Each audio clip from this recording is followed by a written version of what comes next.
I'm Jared with Can Equip. Today we're going to talk about early riser planters, operations, and maintenance. Cover things that either you can handle, look at it, try to do it yourself, try to give you pointers. If you don't feel comfortable, you can contact us and we'll assist you. Today we'll be talking about hooking a 2100 series planter to your tractor, getting it ready for planting season, the things you ought to do before you start planting and what to look over. We're going to start back here where you hook the planter to the tractor. So the first thing we want to try to do, once we hook the planter up and that to the tractor, we all know how married together they are. So it's worth taking some time to look the tractor over pretty good, and if you got question on that, you can sign it up for a service advantage. We can do it, or you can do it, whatever you want to do. If you notice something that you don't feel comfortable fixing, let us know. But one thing we all miss sometimes is we want to make sure the tractor's ready, because once it's hooked up, you're not just going to unhook and find another tractor. So don't forget about the tractor, but we're mainly talking about the planter today. So when we hook the planter to the tractor, we got several options back here at the back. The cleaner that we can make this, the better off we are. If we have a PTO pump, we're limited a little bit because now we got to have our drawbar probably still left in because of the strap on it. If we don't have a PTO pump, there's a lot of things that we can do. The thing I really recommend doing is just drag the drawbar out, put it in your shop, put it in your shed, whatever. That way when we go up and over a terrace, we'll raise this hitch up sometimes. Even at the end of the day, when we fold up in the field, we all look back and wonder, I hope the hose don't get caught under the drawbar or the wiring harness. If we can just do that with peace of mind and not have to worry about it, it's one less thing to worry about. Because if you do raise it up and it's caught in the hammer strap or below it and it pulls the harness in two, it's just downtime, guys. So a simple thing there can help you out pretty good. The next thing is hooking your hydraulics up. So number one, find out what hydraulics your tractor has. If you do not know, contact us. We can run the serial number and it will tell us if it's a newer tractor. What I'm getting at, I think about 05 or 06, they came out with twin flow hydraulics. That's the best hydraulics you can have, highest flow. The problem is with twin flow though, a lot of people don't know, is you got two hydraulic pumps. One pump runs the left side. The other pump runs the right side. So the problem we all run into, at the end of the field, we raise our planter up and we always call in and say, well, my vacuum drops off or my bulk fill drops off. When that happens, what's going on, you got a really good hydraulic system, but you're not utilizing the other pump. So what we need to do if we have twin flow hydraulics is I would recommend put our raise and lower on the left side and then take bulk fill, vacuum, whatever we got, put on the right side. Put as much of the motor flow on the right-hand side.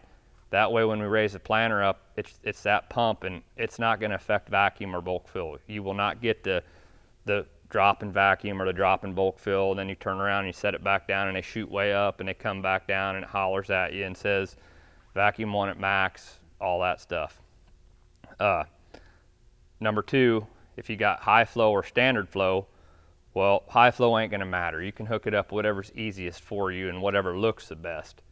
If you have standard flow and you bought a planter, then that's where you probably ought to talk to the salesman or the service manager and find out if you have enough hydraulics to run the planter, because you don't want to find out a week before planting you don't have enough hydraulics to run the planter. And that's where I'd recommend a PTO pump if you need to have it. So the next thing is, once you got your hoses hooked up correctly, the case drain up here, they just started putting a new coupler on. This one has it, but a lot of our tractors they just started putting that on maybe a year ago.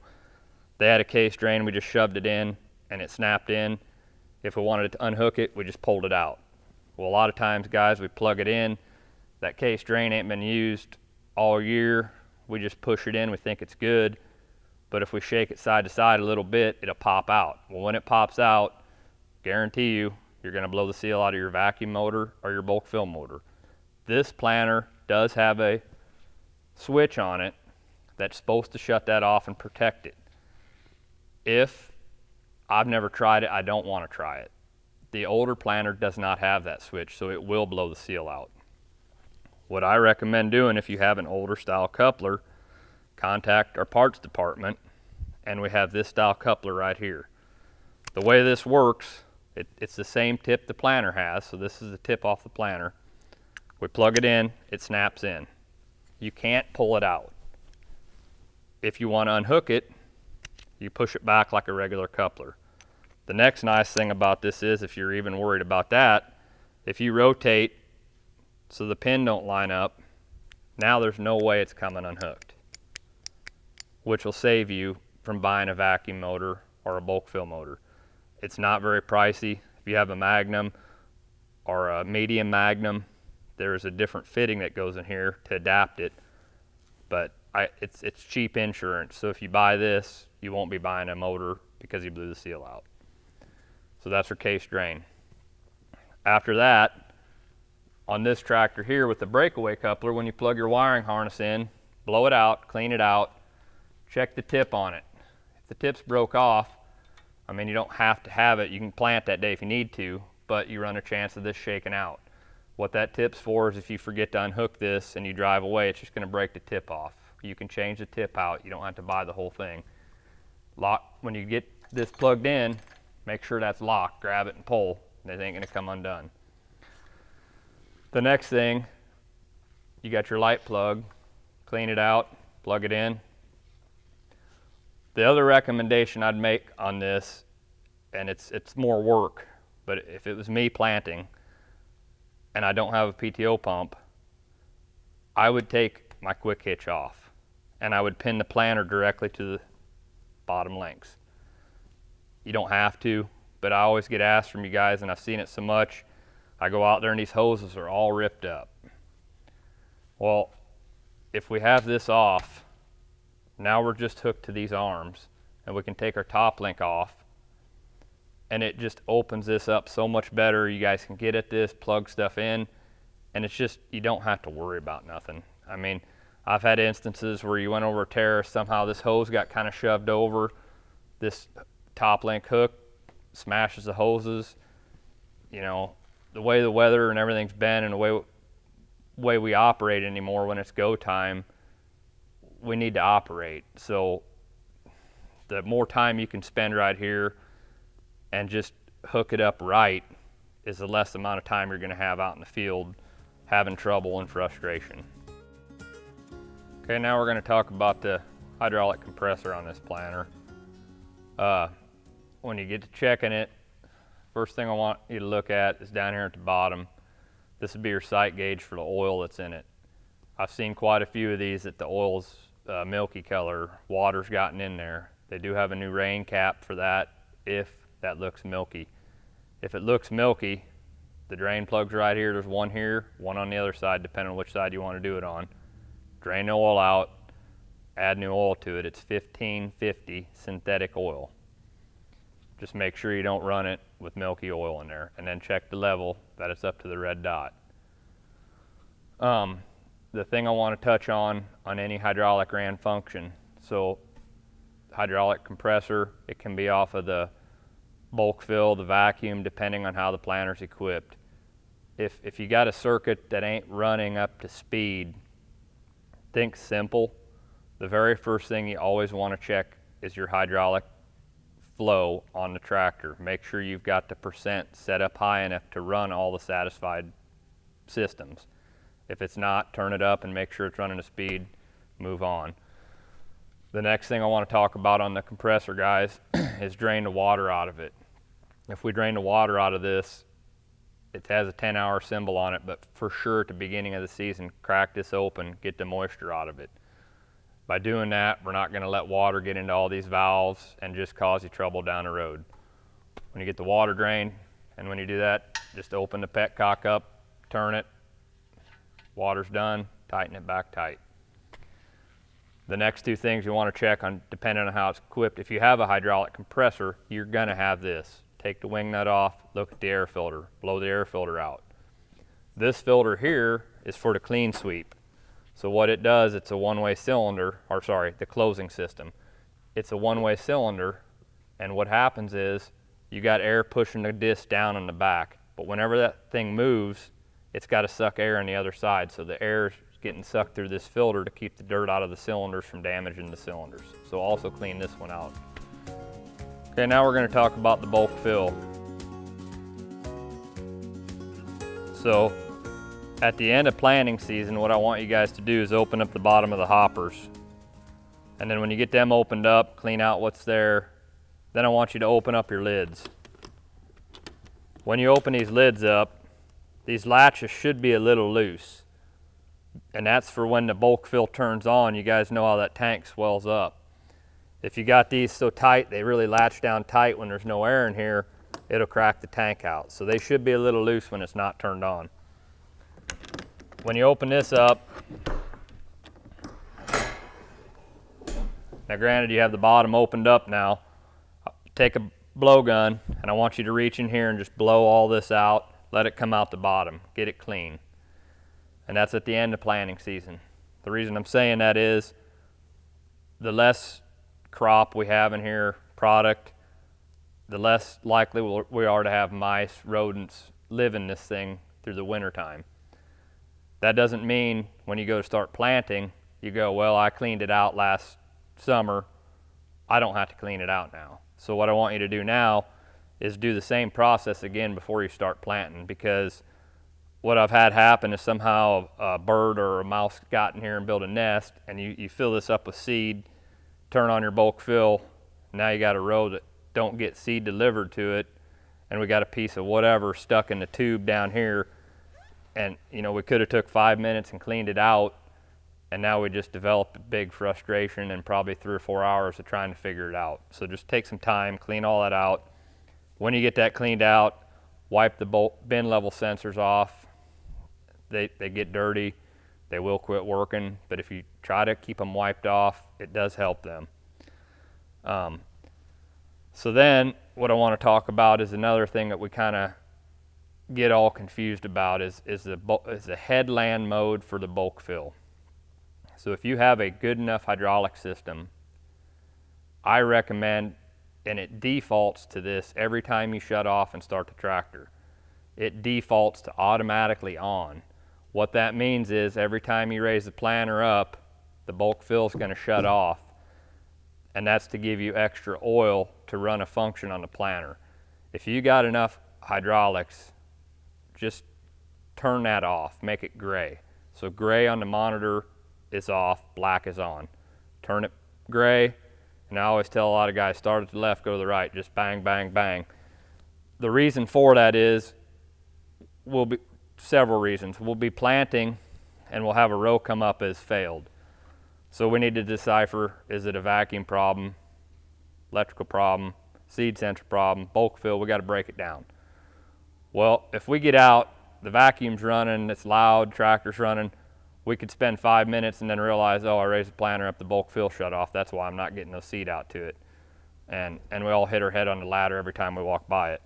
So I would recommend, if you got a good enough hydraulic system, shut that off. That way it's going to run all the time. The other reason I say that is, every time you turn this on, you see that tank swell up. Well, if you're in headland mode, every time at the end of the field you raise and lower this thing, that tank's sitting there going like this. And if I take a piece of wire long enough and I just keep doing this, eventually it's going to break. And that's what I think causes some of these to crack out. So if you have good enough hydraulics, just shut it off. Now, if you don't have good enough hydraulics, what it'll do is it will give you about an extra 8 gallons when you raise the planter up. So now we've got it all cleaned out. We understand the headland mode. The next thing I want you to look at while you have this open, look around the seal. Make sure there's no cracks. If it looks good, you've got this all cleaned out, you're ready to go. This planter takes the 50-50 blend of graphite talc. Take some of that, put down in the bottom of both of them with no seed in it. When you get the meters all in and all that, what I want you to do is you're going to shut your lid.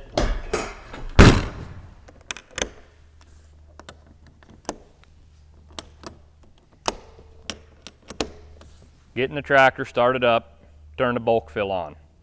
When you turn the bulk fill on, that's going to blow that 50-50 mixture you put in there out all the tubes to the meters, and now you're charged up, lubricated, ready to go. Crawl back up here while it's running. Take your hand, just feel around here. You might feel a little bit of air coming out, maybe like a hair dryer, not quite that much. But if you feel a pretty good leak, that's going to cause you trouble. A pretty good leak right here, it will show up on a farther out row. So it's like anything, the path of least resistance. So if we leak air here, the thing that's farthest away is going to struggle. So feel around there, no leak, you're good to go.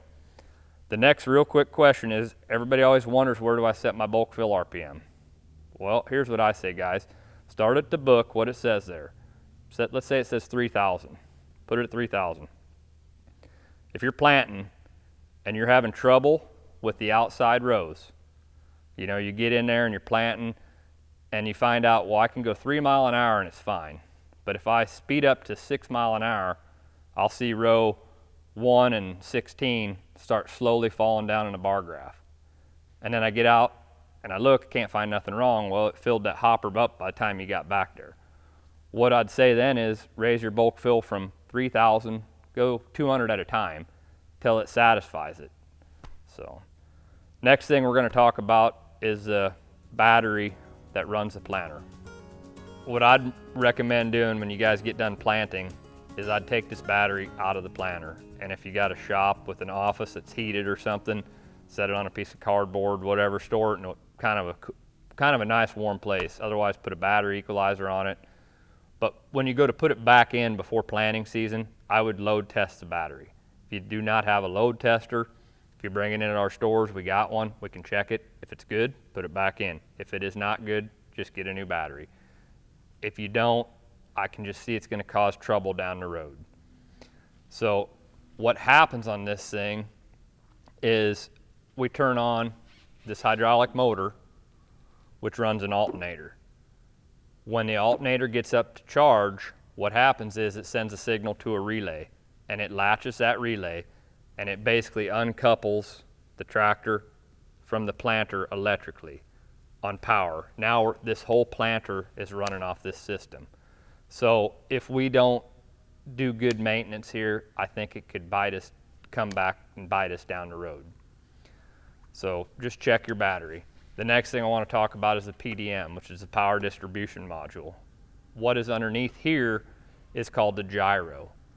Don't worry too much about that, but what I do want you to pay attention to is I would recommend doing the gyro calibration on your monitor. All you do is go to calibrations, it'll be right there. Sitting still, you just calibrate it. What the gyro does is it senses turn compensation.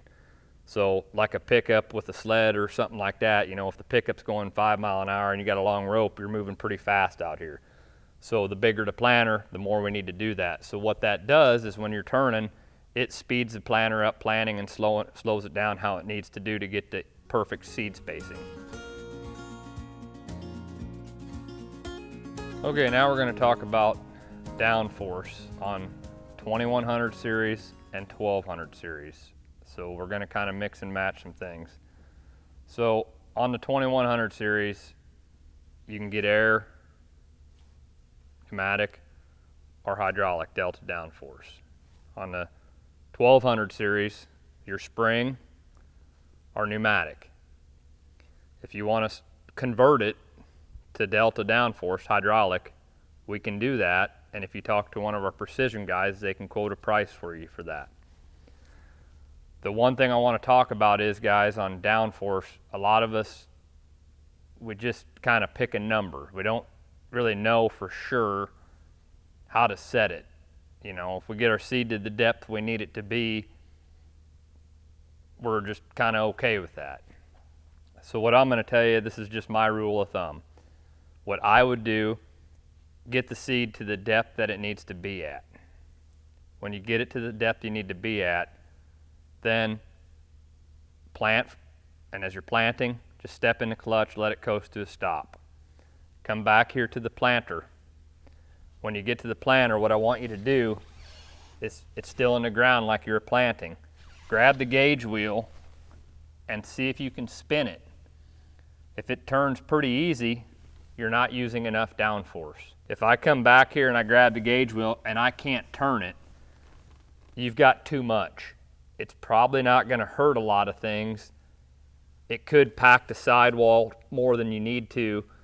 My thing is, we're going to wear out the bushings on the parallel links and cause other problems because we're just shoving down so hard on this row unit.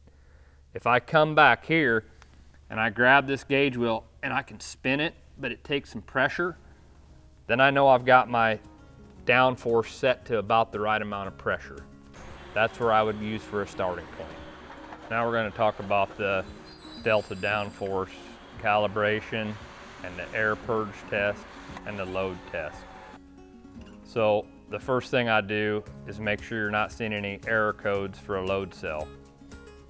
Then I would recommend going to calibrations, the load cells, and zero all of them. It should read 0 after you zero them with it up in the air. The next thing I'm going to do is go to diagnostics, downforce, and it's going to have the 4 things listed there. I would recommend doing the air purge test and start at the top and work your way down every season before you take the planter out and go plant. What that's going to tell you is you'll be able to see it working, and if something's wrong, it's going to let you know. The other nice thing about that is after you get done doing this, walk back behind the planter and you'll be able to check to see if you have any hydraulic leaks on the cylinders, the hoses, everything like that. Okay, now we're going to talk about the row unit on a 2100 series. So we'll just kind of start at the front and go to the back. If you got the air operated residue managers, what I want you to look at is the bellow on the front, the rubber seal. If it's all cracked up, they have a new one of them out that you'll know because they'll be pretty much destroyed. The new one is more ultraviolet light durability, so it'll last more than a year. Spin them, make sure they're tight, bearings are good, the bolts, hardware, make sure everything looks tight. I've seen some of these crack, look for the welds cracking here. Move our way back, look at your gauge wheels, guys. The one thing I like to check is how close my gauge wheel is to my opening disc. I want them touching as close as I can. I don't want a gap there. If we have a gap in here, what'll happen is you'll be planting, especially in a no-till condition, and they'll get wedged up in there, and then your gauge will stay stuck up in the air. And then you'll look back and see a big beaver dam dragging behind the planter, and you'll spend an hour digging it all out. So what I want to check is just the clearance of the gauge wheel to the opening disc. I want it as close as I can get it to that. Also look at the pins, shake them, see how tight they are there. If they're getting really loose, you can change that arm or the pin. But the biggest thing is shim this correctly. After that, we're going to move in here to the opening disc. So the opening discs on this planter are 15 inches brand new. When they get down to 14 and a half, they're wore. What we have now on them, and I'll show later in a slide, they have a 4.5 millimeter, that's what we're stocking. There's a new cast iron hub coming with that. The biggest thing with this, guys, is let's say they measure 14 3/4, they look good, you're gonna run them another year. Probably where we always miss the boat is we don't zero the row unit.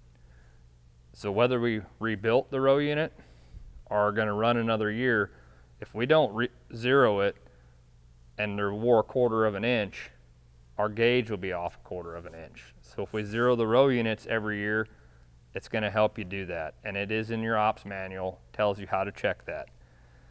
From there, we're going to move back.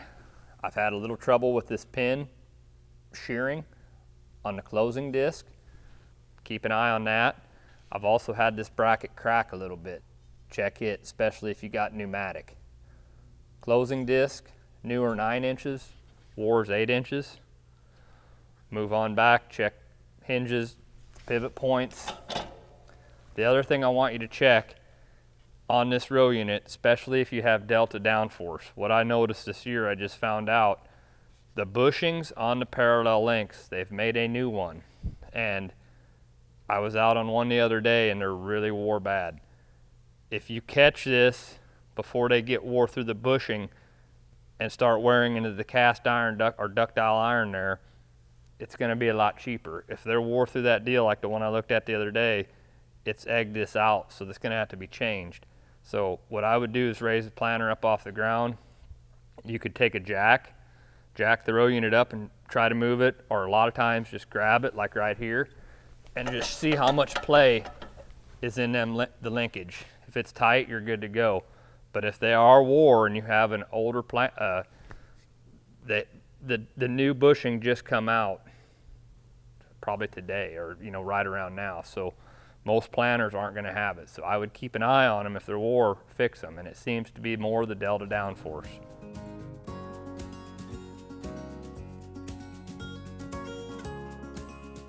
Okay, now we're going to talk a little more about the row unit and the seed meter. So on the opening disc for this planter, they're both the same part number, so that there's no leading or trailing disc. Again, 15-inch new, 14.5 wore out. On these, we have this is what we've had in stock, and this is what the planter comes with. There is a new one coming, and they are on order. They're not here yet, but they should be here before planting season.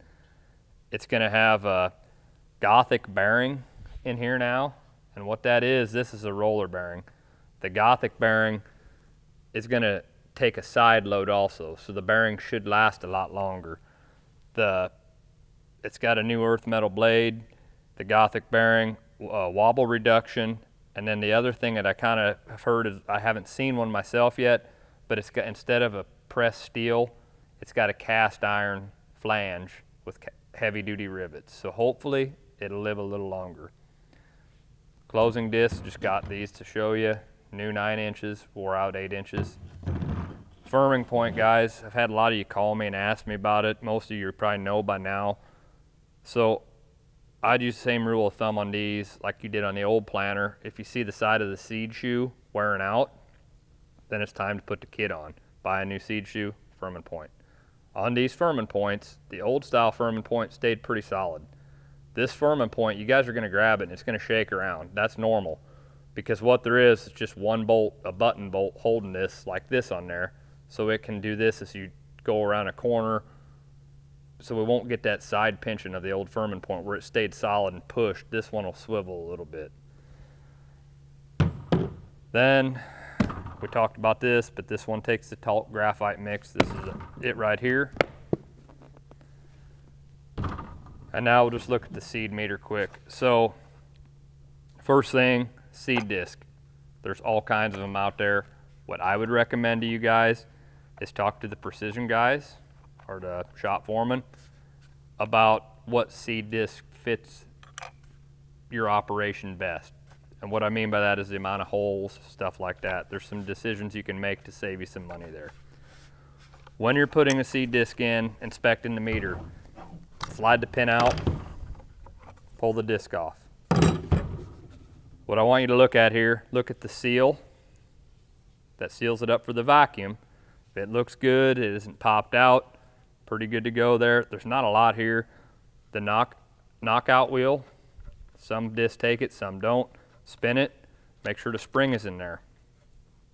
Now, one thing a lot of people don't know about, these are shims,